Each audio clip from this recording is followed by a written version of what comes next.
Disclaimer: Harry Potter is patented by J.K. Rowling. No, wait. Copyrighted. Harry Potter is copyrighted by J.K. Rowling. Chapter 61. Dear Fred and George, yes, I'm writing to you in particular. How did your owls go? Did you pass enough to qualify? You didn't seem to be revising much. I hope you don't have any trouble from that. I'm writing to you, though, because I wanted to ask your advice. Shocking, I know. You said you wanted to open a joke shop after you graduate, and I was thinking, if you've started working on products, then you've probably patented some of them. If not, you probably should. You know that method I came up with to brew potions using runes in my second year? I just found out I could have patented it. Instead, the apothecary is selling those rune blocks on its own. But I had another idea. What if I could sell single-use potions kits for specific potions for Muggle-born families? It would have just the right amount of runes and ingredients for one batch of a potion from the first couple years' curriculum, pre-prepared as much as possible, like having the ingredients be pre-chopped and such. Muggles do things like this all the time with cooking. For example, they sell cake mixes that contain all the dry ingredients to bake a cake pre-mixed, so all you have to do is add water and eggs and put it in the oven. It probably sounds completely mental to you, but Muggle parents will understand it better than what we do in class. Ideally, what I would like to do is patent this idea and then license it to the apothecary to sell so that I could get a cut of the profits. It might make me a nice bit of spending money, but I don't really know how to go about it, which is why I was hoping to ask you for advice. So do you have any experience with patenting, or have you not reached that stage yet? Incidentally, I'm still not sure I can condone a joke shop on a professional level, given the amount of rule breaking it causes, but I think it's good to have concrete goals. Do you have a business plan? A product line? Startup capital? I might be persuaded to give your finances a look if you can give me a hand with my paperwork. I hope your summer's going well and that you haven't got in too much trouble. I'll try to visit a couple times before the fall. Love from Hermione. P.S. I got a chance to talk with Mr. Ollivander. He said that wands with animal fiber cores activate the trace, but wands with plant fiber cores don't, as long as they don't have certain runes on them. There's a lot more to wand making than we thought, though. I'll have to tell you about it when I visit. Anyway, now I can actually make my hair behave over the summer, so that's a plus. Hermione was really surprising herself that she would touch something like a joke shop with a 10-foot wand. She guessed that brewing illicit potions in a bathroom and seeing the abuses of the magical government had given her some perspective on school rules. And anyway, it wasn't like such shops didn't already exist. The really amazing thing was that she believed the twins could do it. Coming from most people, Hermione would have regarded the dream of opening a shop of any kind at the age of 16 as just that. But if anyone could pull it off, Fred and George Weasley could. They were obviously passionate about it. She had seen them pull off amazing feats of magic for their age in their pranks, and she knew that they had already been testing some products last year. Given all that, perhaps it wasn't surprising that she liked having them around to help out with her arcane research projects. Few other wizards had that kind of curiosity, or could think outside of the box like she could, and she had a feeling they'd be helpful with her own business idea. Dear Hermione, oh boy, that's some letter. It's good to know some things haven't changed. So, about those owls. Are you sitting down? We only got 3 owls each. We'll let you rant here for a while. Yes, Mum's pretty mad too. Are you done? Okay, so we both passed Charms and Defense. Fred passed Transfiguration, and George passed Herbology. And you know we could have easily pulled off potions if we had a decent teacher, so we've actually got all the core magic classes covered. We never took runes or arithmancy. Sorry. But we can work around those, and we don't need any of the other classes to start our shop. And you little sneak, you didn't tell us how your exam went. Come on, what new grade did they invent for you? Ah, so you're getting into the business world now, too. We're so proud of you. Sniff. You're telling us muggles pay people to cook half a recipe for them? You're not pranking us, are you? Yes, we are definitely patenting our products. We've already got a few registered. The great thing is we can do it nice and discreetly so Mum doesn't find out. It's pretty simple. The Ludicrous Patents Office is under the Department of Magical Games and Sports. Don't ask why. We figure it just didn't fit anywhere else. Just write them and ask for an application. But just a warning, it'll go a lot smoother if you have a working prototype when you file it. We talked it over, and we think the potions kit idea kind of makes sense, especially if you're right, and let's face it, went on to you, about Muggles understanding it. In fact, the firsties could probably even use them to pass Snape's class. It should be a lot easier to use, except they'd have to sneak it past him, and that would be hard. Any chance you'd license your kits to us when we get our store started? It's good to know we're no longer complete scoundrels in your book. Speak for yourself, George. Ha, come on, Fred, you know girls prefer the scoundrel with a heart of gold. Anyway, we're glad you have some confidence in our career plans. Frankly, that's more than we can say for Mum. Keep this under your hat for now, but we've already got the whole thing planned out. We're going to call our shop Weasley's Wizard Wheezes. We're going to spend our last 2 years at Hogwarts perfecting our product line and saving up to buy a building. We're going to try to ramp up to the kind of money we need by selling by mail order. Speaking of which, we've enclosed an order form in case you want to sample anything. We may take you up on that offer of analyzing our finances. You know, I always thought your bushy hair looked cute, George. Yeah, it rather completed the fanatical Arithmancer look, Fred. We look forward to your visit. See if you can get Harry to swing by too. Managing Mischief, Gred and Forge. Dear Gred and Forge, thank you so much for your help. I've already sent for a patent application, and I've assembled a kit for the boil cure potion, complete with instructions and safety guidelines. Of course, I'll license my kits to you if you have a place for them. And no, I wasn't kidding about the cake mixes. And I'm trying to help Muggle parents connect with their magical children better, you gits, not help the first years cheat. Only 3 owls each? I'll admit I was ranting about that for a while, but I decided I'll reserve judgment until I see how the shop does. But that's only because I've seen how smart you are in person. That's really not going to look good on a resume. That said, I'm glad to hear you have a well-thought-out long-term plan. As for me, the examiners only gave me an O, but it was an O with a special citation for having the highest score ever on that version of the exam. Oh, trust me, you're still complete scoundrels in my book, but you're scoundrels who are improbably fun to have around. That was nice of you to say about my hair, too, but even if everyone else agreed with you about it, just try running a brush through it sometime. Love from Hermione. Dear Harry, how are things living with Sirius? I do hope it's loads better than living with the Dursleys. He's being reasonable with you, isn't he? Making sure you eat healthily and do your homework? You should really do it. I won't be around to tell you not to skive off next year. How is Sirius faring? I know he must be having a hard time adjusting after everything that's happened. If he's having problems, you'd tell me, right? It's important that he gets help if he needs it. It sounds like things are as chaotic as ever for the Weasleys. I'm actually working with Fred and George on a small project, if you can believe it. I don't know what happened to the old Hermione either. As far as I can tell, Mrs. Weasley is snooping on the twins, trying to figure out what they're up to. She's cross about their owl results because they won't be much good for a nice, respectable ministry job, although honestly, I can't imagine those two ever working for the ministry. In the meantime, Percy does have a nice, respectable ministry job now, and all his brothers and Ginny are making fun of him for it. Ron doesn't want to do his homework, Ginny's trying to prank the twins and get away with it, and Mr. Weasley is just trying to keep the peace. But I'm sure Ron's told you everything. Well, as much as he ever does. I'm doing much better now that I don't have to cook dinner anymore. I'm rubbish at it, really. I'm still teaching myself left-handed wand handling, and I bought myself a textbook on abstract algebra, which I won't bother trying to explain in a letter. Suffice it to say, it's involved in quantum physics. Do you have any summer projects? It might be helpful to come up with one. You could probably stand to learn to cast left-handed, too, or something like that.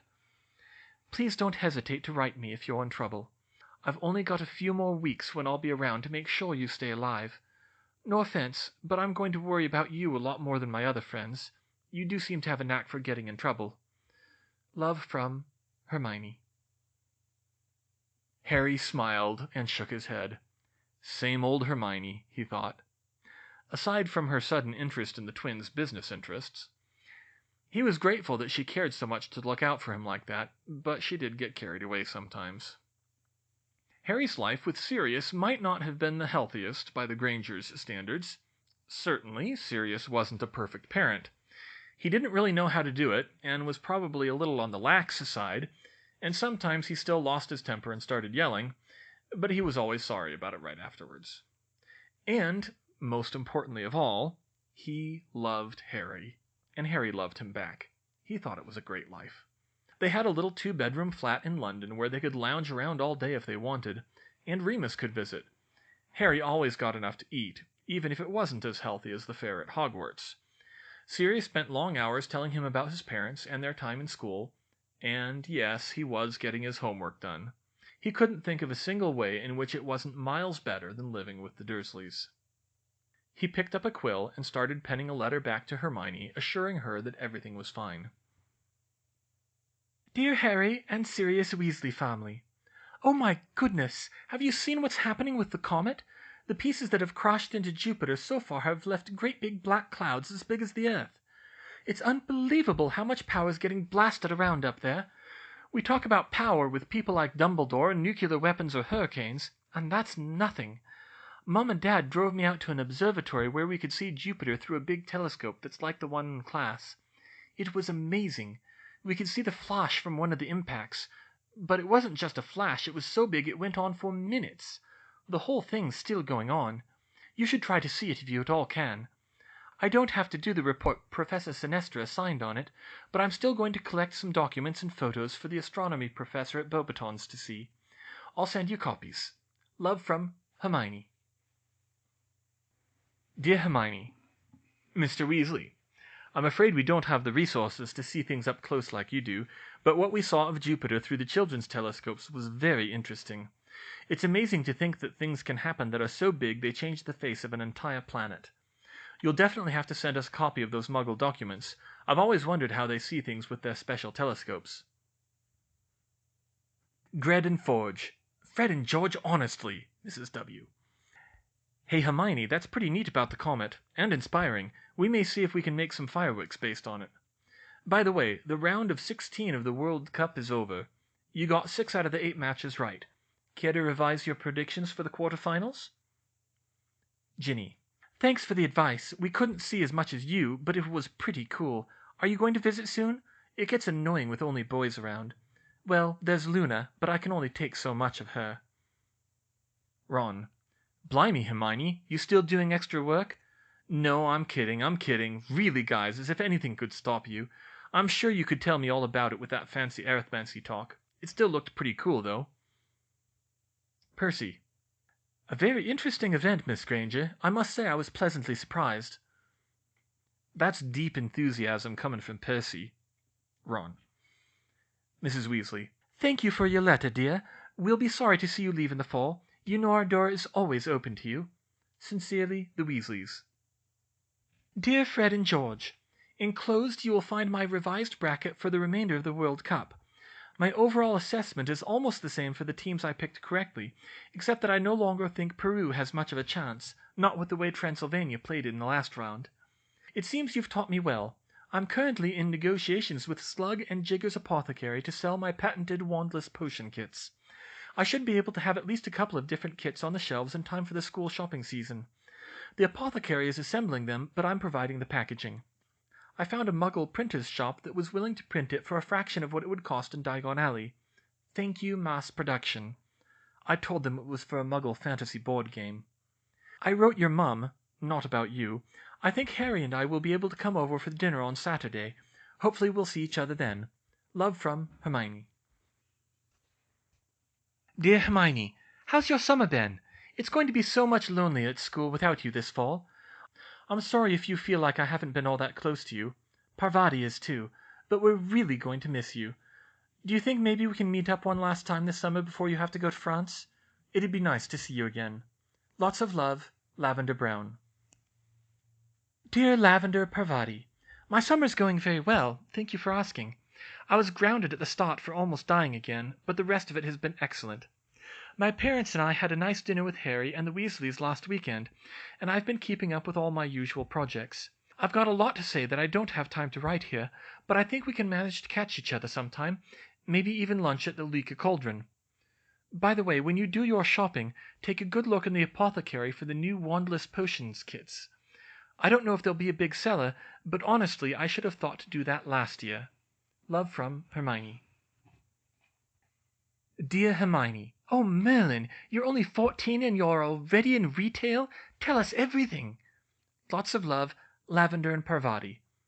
And Padma, surprisingly interested.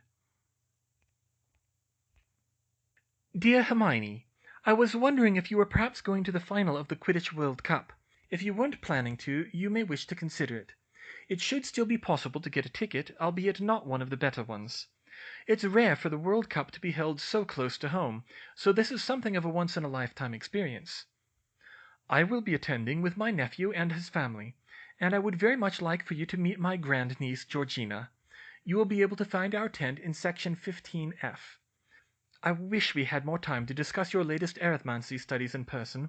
I'm afraid I'm getting out of my depth with your abstract algebra and group theory. Unfortunately, we will have to settle for letters, for the most part.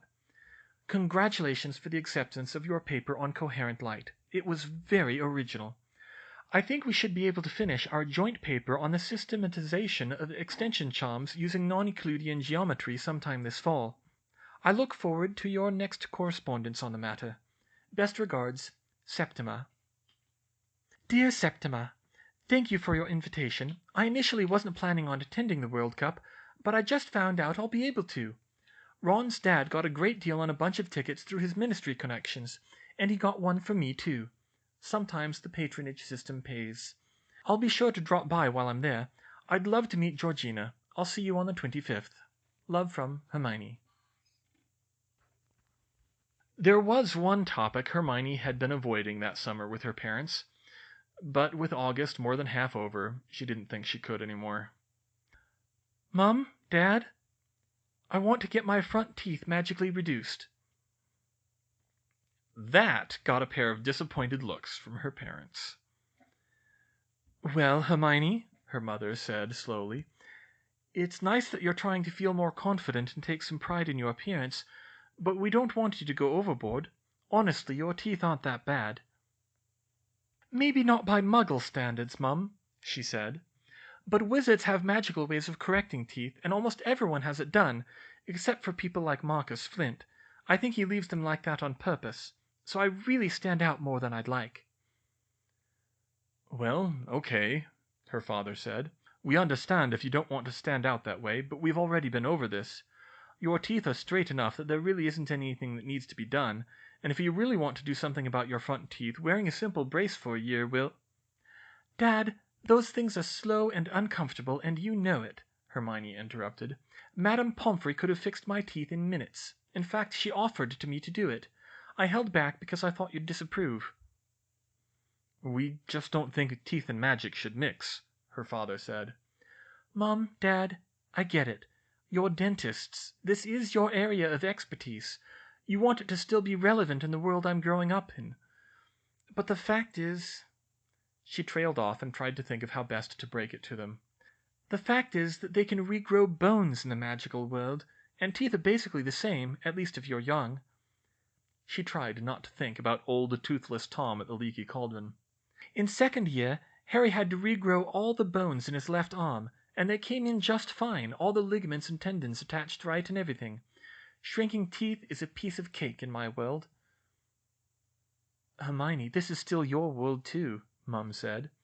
We're still your parents, and we want to use our expertise to help you if we can. I know, Mum, and I do appreciate it, but in this case it just doesn't work like that. But why not? Why? Because it's pointless and overcomplicated and unnecessarily uncomfortable. Because I'm a witch and we don't wear braces. We have spells that do the same thing faster and better and almost painlessly. There's just no need to bother with a brace, and most wizards would think it's ridiculous. Hermione stopped and looked at her parents, worried that she might have angered or hurt them with her words. But to her surprise, her mother leaned back with a sigh and said, It's finally happened. Huh? You've become a moody teenager. Hermione let out a slight squeak. You know, I was really hoping we'd dodged that bullet, Mum continued. You're almost 15 already, and you haven't been too bad so far.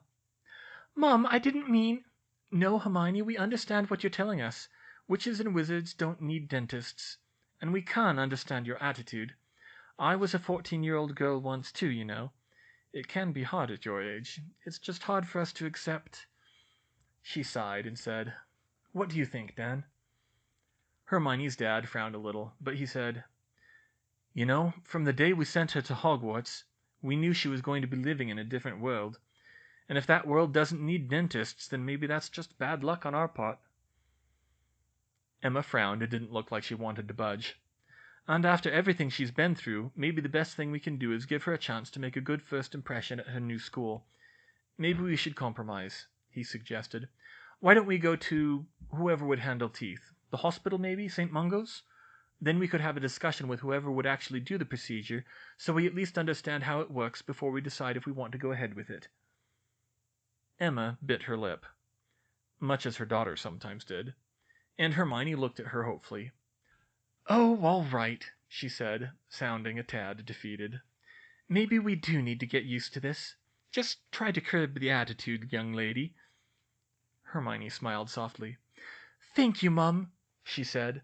"I really do think magic will work better." "Then we'll make an effort to keep an open mind," Emma replied. "Where is Nagini?" spoke a high, cold voice like an icy wind. The answer to the question came from a woman's voice, but spoken in a flat monotone. "I believe she is exploring the house."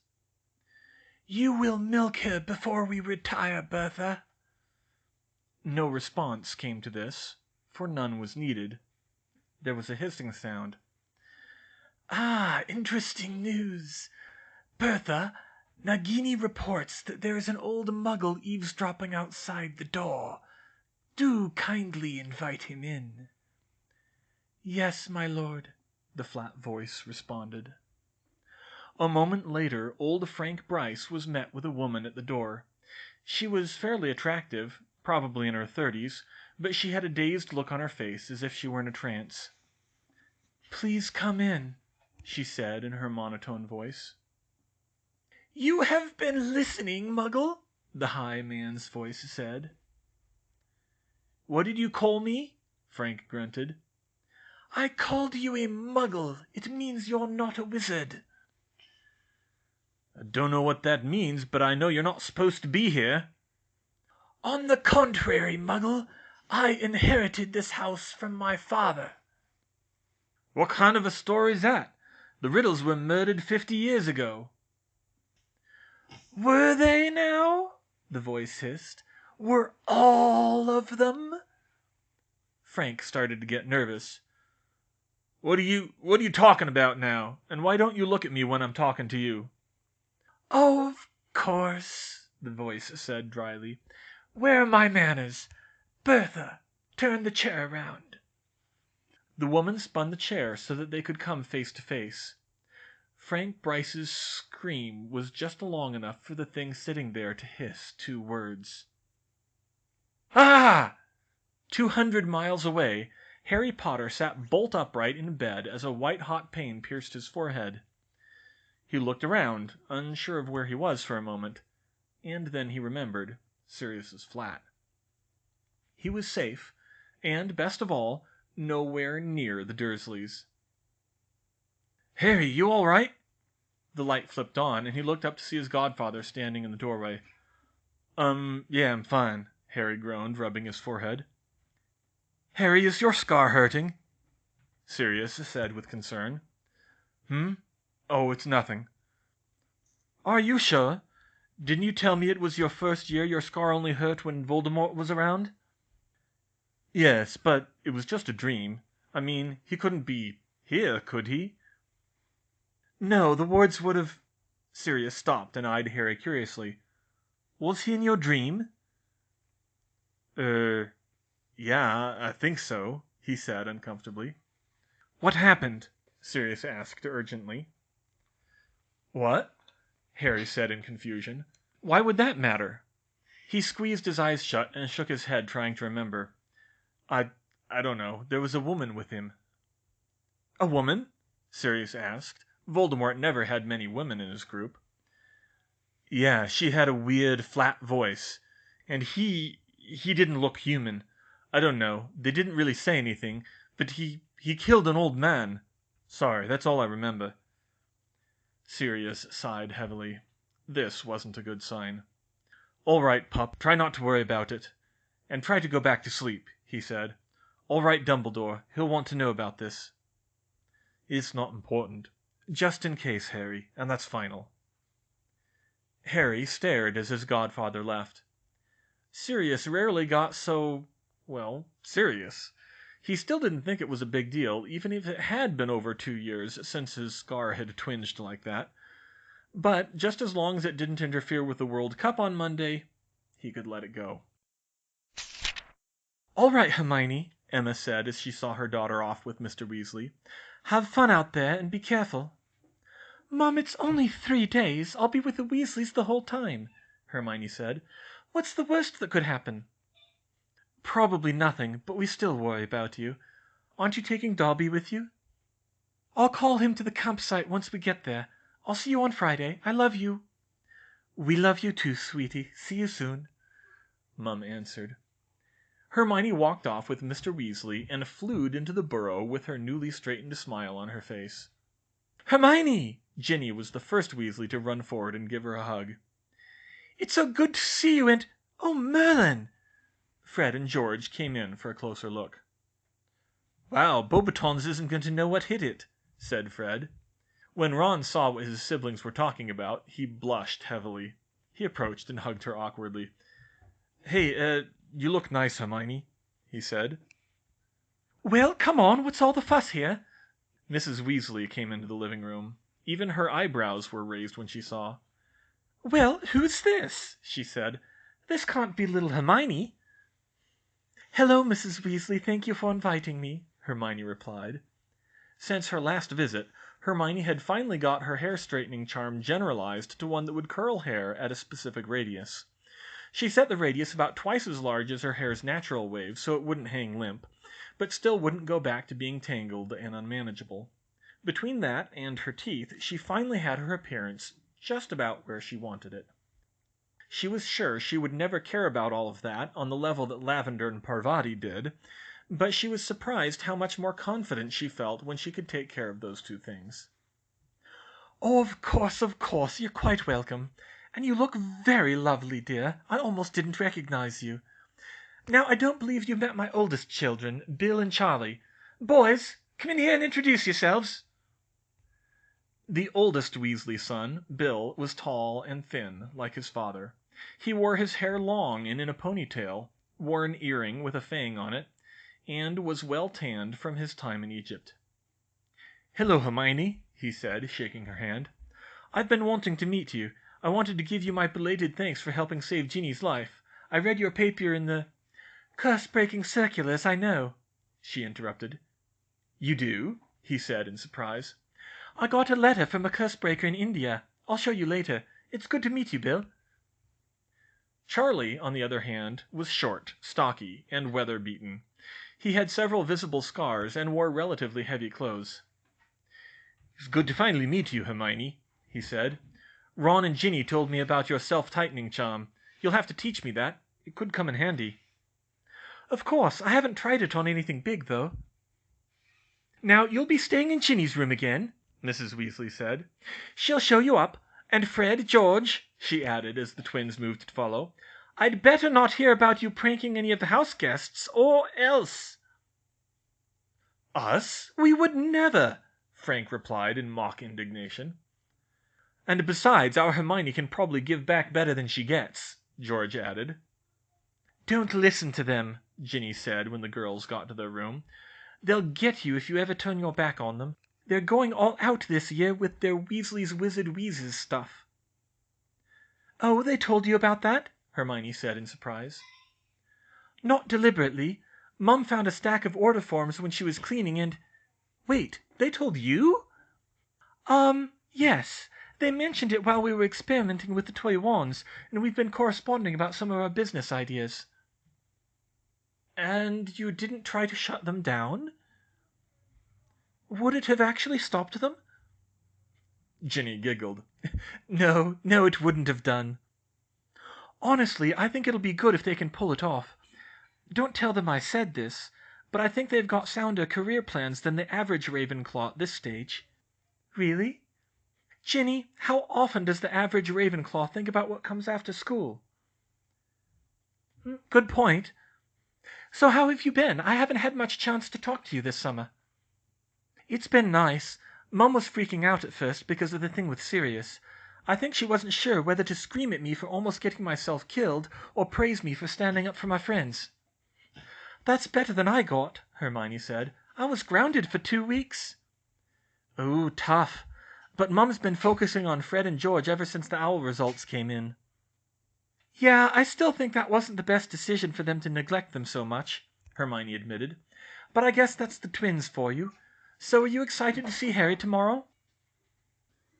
Ginny squeaked and nodded her head silently. Hermione giggled. Breathe, Ginny. Come on, you can do better than that. I know. It's just harder when I don't see him much. You don't need to worry. He's your friend, remember? Honestly, you jumped in front of a supposed mass murderer for him. Harry's not going to forget something like that. You're right, Ginny said, taking a deep breath. I'm being silly. So how did you get your hair like that? It looks wicked. Thanks, that was actually pretty simple. I can show you with my toy wand, but it'll have to be in the morning so your mom doesn't get suspicious. Great, and I see you finally got your teeth fixed. Yeah, it was a real job convincing my parents to let me. They really wanted to do it the Muggle way, since that's their job, but I finally convinced them that magic was better. Well, you should be glad you did. I bet the French boys will be all over you this year. Hermione turned a bright red while Ginny laughed at her expense. I think I'll go talk to Gred and Forge, or George and Fred, or whatever. She quickly extricated herself from the situation, then dashed up the stairs to the next landing and knocked on the twins' door. Who is it? Hermione got an idea. Thinking fast, she decided she probably couldn't pull off Mrs. Weasley's ranting, so she tried her best impression of Ginny's voice and yelled, You gits! What did you do to my stuff? She heard laughter on the other side of the door, and it opened, revealing 2 grinning redheads. Nice try, Hermione, George said, but you've got a long way to go before you can match the Pruitt blood in our family. Come on in, Fred added, pulling her inside. By the way, you don't happen to still have that order form we sent you, do you? Yes, it's with my books. Why? Well, Mum kind of burned all our copies. What? She found our order forms and went nuts, George said. Said we should have been studying for owls when we was making them. And we weren't to make any more because they were too dangerous. And we definitely weren't to sell anything at Hogwarts because it was against the rules. And said we should focus on trying to get nice respectable jobs in the ministry like Percy. Both twins gagged theatrically at that point. Hermione rolled her eyes. Well, it is technically against the rules to sell them at Hogwarts. It's all in good fun, though, Fred protested. And I'd say a few of your ideas are too dangerous, but honestly, most of them aren't any worse than what Zonko's stocks. Exactly. Of course we have tricks they don't, and luckily she didn't find our notes or prototypes. Fred reached under the bed and pulled out what looked like one of the better models of toy wands. Oh, so you've still been working on these? Hermione said. She waved it and said, Lumos! Squawk! Ah! The wand turned into a rubber chicken, which she threw across the room in surprise. The twins laughed at her. You should have seen your face, George said. We've got Mum about 5 times with that one, Fred grinned. Fake wands, she said. That's a nasty trick. People'll love it, though, George said. But anyway, we wanted to congratulate you on getting a patent of your own. Yeah, we saw your kits in the apothecary last week. We never thought you'd catch up to us, Fred added. Thank you. It should get me some good spending money anyway, Hermione replied. George drew some parchments from his robes. So anyway, he asked her, we were hoping you'd look over our finances like you said. Well, I don't know after that trick, she said, turning up her nose in an exaggerated fashion. Hey, you're the one who said you owed us for helping with the patents, Fred pointed out. Oh dear, I suppose you've got me. Let's take a look then. She took the parchments in hand and skimmed over them. They were surprisingly thorough. Fred and George hadn't exactly calculated how much each product cost to make, but they had listed all of their supplies, and their costs, and their products, and how much they wanted to charge for them.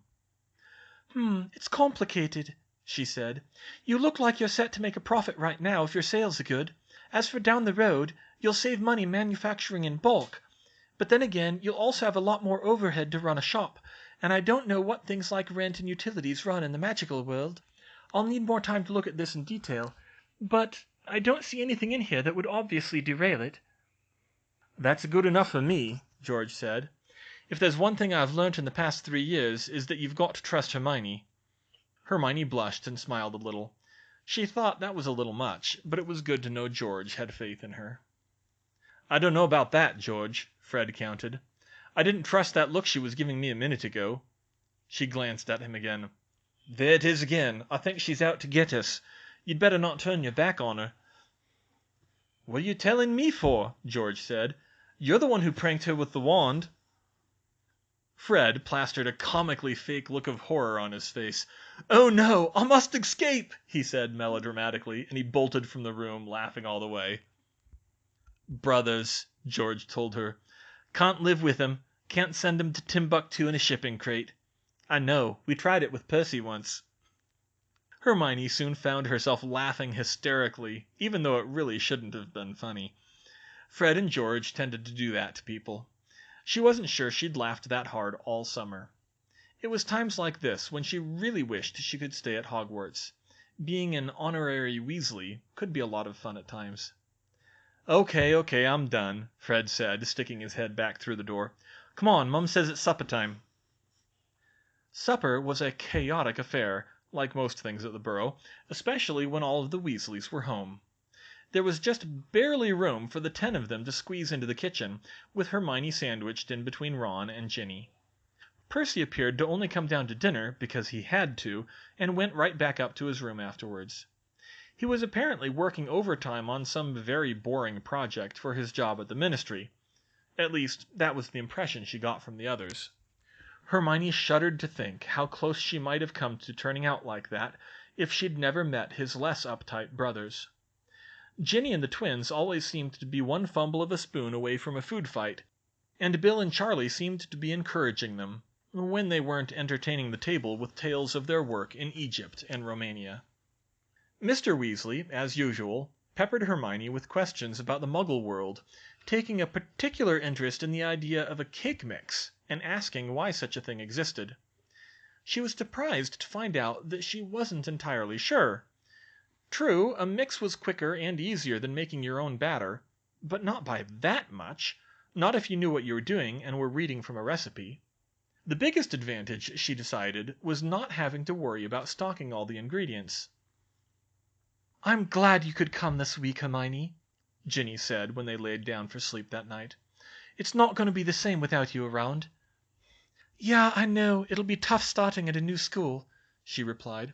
"I wish there was a way out of it, but it's just not going to happen." "You'll have to visit during holidays still." "Of course I will, Ginny. Your family's wonderful. I always have a lot of fun here." Harry and Sirius arrived the following afternoon, and Sirius had some great news. "I told Fudge that Harry's 3 best friends would be up in the top box for the final, and it would be great if we could put them together, and he'd already been so generous giving us tickets to the opening ceremony. And wouldn't you know it, there are exactly 2 seats left in the top box, so we'll be there with you." "Oh, Harry, that's great!" Ginny squealed. She hugged him and managed to blush only slightly. "It's so amazing we'll be able to see an actual World Cup final from the best seats." "Yeah, I know," Harry said. "We saw a couple of the early matches. It was incredible. I've never seen Quidditch that fast." Harry and Ginny were soon excitedly comparing notes on Quidditch, with Ron and the older Weasleys sometimes chiming in. Hermione even put in her 2 nuts when the conversation touched on the more mathematical aspects of the sport. Sirius leaned against the wall beside Hermione, watching. "You know, I didn't notice before, but Harry and Ginny get along really well together," he said. "Uh-huh," Hermione said. "I'm really proud of Ginny. You should have seen her 2 years ago. She had such a huge crush on Harry she couldn't even talk to him." Sirius let out a laugh that sounded like a bark. "I'm just glad Harry turned out better than James. James was tripping all over himself trying to get Lily to go out with him until our 6th year." Hermione chuckled. "I'm glad to see him doing so well this summer. It's been a struggle keeping him in one piece for the past 3 years. And not just with the Dursleys. I'm glad he's got you to watch out for him now." "Yeah, me too, Hermione." The antics continued over the course of the evening, with Bill and Charlie jousting with tables, and everyone trying to annoy Percy as much as possible. Which probably wasn't the best way to get him to spend time with his family, but hey, that was the Weasleys for you. They ate dinner in the garden, which was as excellent as ever. The only trouble came when Sirius asked Percy what he was working on, and Percy obliviously answered, "I am the new head researcher for the Department of International Magical Cooperation. Barty Crouch chose me for the position himself." Sirius, Harry, and Hermione froze. "Oh boy," Ginny muttered. "Now, Mr. Black," Mrs. Weasley started as a growl began to emanate from Sirius's throat. But Harry was the first to react. "Percy, Crouch is the guy who threw Sirius in Azkaban." "Well, anyone can make the occasional mistake, Harry," he replied. "That's a pretty big mistake." "Really now, it was 13 years ago, and Mr. Crouch issued a public apology. And anyway, he's switched departments since then. He's really a different man than he was at the end of the war." "Yeah, I'll believe that when I see it," Sirius grumbled. They turned in early that night, since they had to get up absurdly early the next morning to catch a portkey from the other side of the village at 7 minutes past 5. It was also much more of a hike than Hermione had expected, and mostly uphill, so she was clutching a stitch in her side by the time they got there. "You'd think I'd be better at this with all the stairs I have to climb at Hogwarts," she groaned. "Maybe I should take up running or something. I wonder if the Room of Requirement can turn into a running track," she muttered to herself. "Over here, Arthur! Over here, son, we've got it!" 2 tall figures came over the hill, one of whom looked very familiar. "This is Amos Diggory, everyone," said Mr. Weasley. "He works for the Department for the Regulation and Control of Magical Creatures, and I think you know his son, Cedric?" "Hi, Hermione," Cedric said. She could see him in the dawn light now. Of course, he looked as fit and handsome as ever. Hi, Cedric," she answered, hoping it was still too dark for him to see how much she was blushing. "Oh, come on, Hermione, you're getting almost as bad as Ginny," she thought. "He's been your friend for 3 years. Get it together." That thought was enough for her to collect herself for the moment, as Mr. Diggory was being introduced to the group. "All these yours, Arthur?" "Oh, no, only the redheads," said Mr. Weasley, pointing out his children. "This is Hermione, friend of Ron's." "She's the girl I told you about, Dad," Cedric cut in. 14 and just got the highest score ever in Arithmancy." Hermione grinned broadly to see Cedric had noticed her achievement. "Oh, that one," Mr. Diggory said. "Good to meet you, then. I dare say not many people could beat Cedric here in class, right, my boy?" "Dad, please." "Top of his class, you know. Probably head boy next year," Mr. Diggory boasted. "Okay, Dad, they get it." Hermione, for one, was glad Cedric had turned out a bit more modest than his father, but they were spared further conversation when the portkey activated. It was a disturbing sensation. Hermione felt like she'd been yanked by a hook behind her navel. She could feel herself flying and spinning through the air, and a highly distorted view of the countryside wheeled beneath her. But from the sights and sensations, she felt like they almost had to be moving through some 4-dimensional space. But why didn't it look 4-dimensional? Of course, her eyes could only see in 3 dimensions. It was physiologically impossible to see more than a slice of it. Probably. Still, she tried to memorize as much of the view as she could to try to understand the geometry behind it. She hit the ground hard, and most of them landed in a heap. But she sprang back up, wild-eyed, as if she had received a revelation beyond the ken of mortal men, which was eerily close to the truth. The first words she uttered, to the confusion of the others, were, "I need a book on higher dimensional geometry!"